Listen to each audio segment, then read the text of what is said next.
Reka nongere kwifuriza ikaze n'ibihe byiza kuri wowe udahuma gukurikira amakuru yacu hano ku Imbonerahamwe TV. Nizere ko rero aho muri hose mukomeje kugenda mugubwa neza.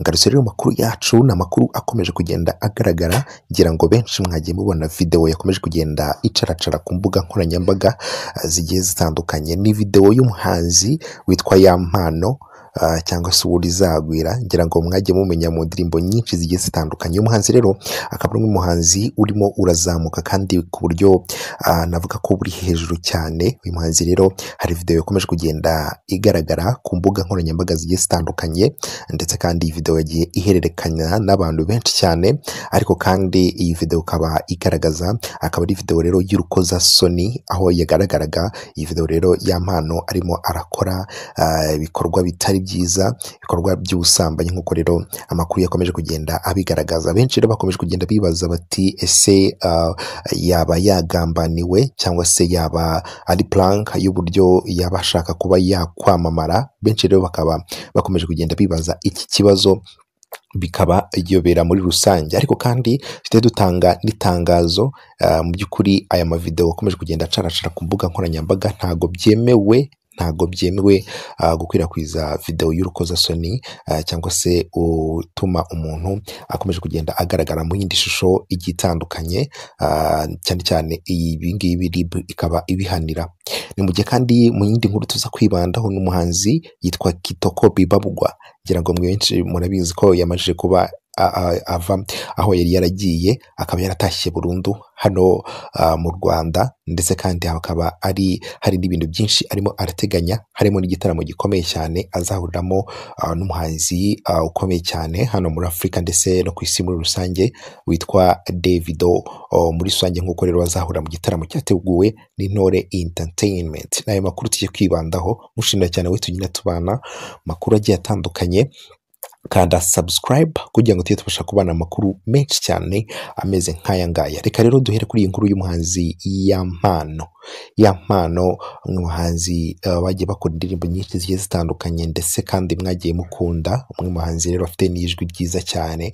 Umuhanzi rero akaba akomeje kugenda amenyekana, ndetse kandi ubu ngubu inkuru iri hit kuri we ni inkuru rero ya video ikomeje kugenda icaracara ku mbuga nkoranyambaga. Video igaragaza arimo arasambana, dore ko iyi video yakomeje kugenda ikwirakwizwa ku mbuga zigiye zitandukanye, ku ma YouTube, TikTok ndetse n'ahandi hagiye hatandukanye. Ariko kandi akaba rero yaniteguraga n'ubukwe. Ngira ngo benshi mwagiye mwumva inkuru ye avuga ko arimo arategura ubukwe. Ariko kandi nyuma yo gutegura ubwo bukwe hari video zikomeje kugenda zicaracara zigaragaza ubwambure bwe, ndetse kandi ari kumwe n'undi mukobwa, ndetse kandi barimo barasambana. Benshi rero bakomeje kugenda bibaza ikibazo kimwe, ese iyi video yaba yaraturutse hehe?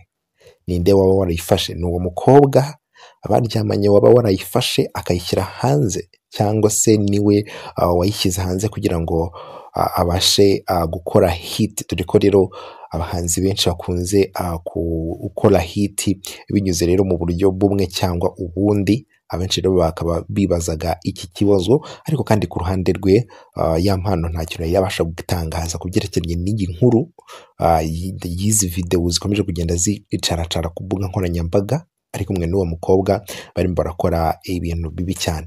Uyu munsi rero bikomeje kugenda bikurura impagarara ndetse n'impaka kuri benshi, bakomeje kugenda bagira icyo babivugaho. Ariko kandi RIB ikaba inaburira abantu benshi bakomeje kugenda bakwirakwiza izi video z'urukozasoni ntabwo ari byo. Iki ngiki tubibutsa ko ari n'icyaha gihanirwa n'amategeko. Ngira ngo benshi rero bakomeje kugenda bakwirakwiza izi video, ngira ngo mushobora kubihagarika kuko bishobora kubakurira ikibazo gikomeye, kuko RIB nibihagurukira muraza guhura n'ibibazo bihambaye.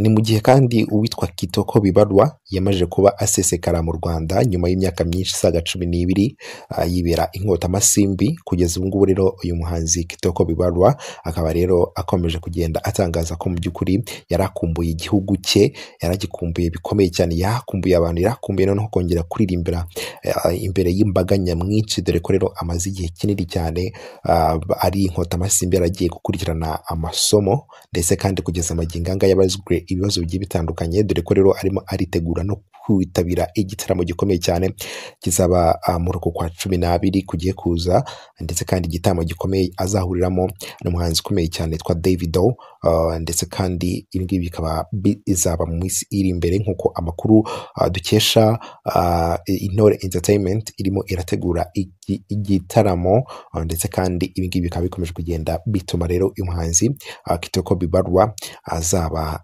akumbuye icyo gihe, ndetse kandi azaba rero arimo arataramira abanyarwanda. Uyu muhanzi rero yabajijwe byinshi, nimba koko mu by'ukuri akumbuye, yarakumbuye, bamubaza rero icyo yarakumbuye, avuga ko yarakumbuye abantu ndetse kandi yarakumbuye no kongera kuririmbira imbere y'imbaga nyamwinshi. Yes, reka rero nkushimire cyane yo twabanye, yari amakuru agezweho aka kanya, nkushimira cyane yo tugenda tubana, kanda subscribe niba utari wayikanda kugira ngo tujye tubasha kubana amakuru agiye atandukanye. Komeza ugire ibihe byiza, ubane n'Imana.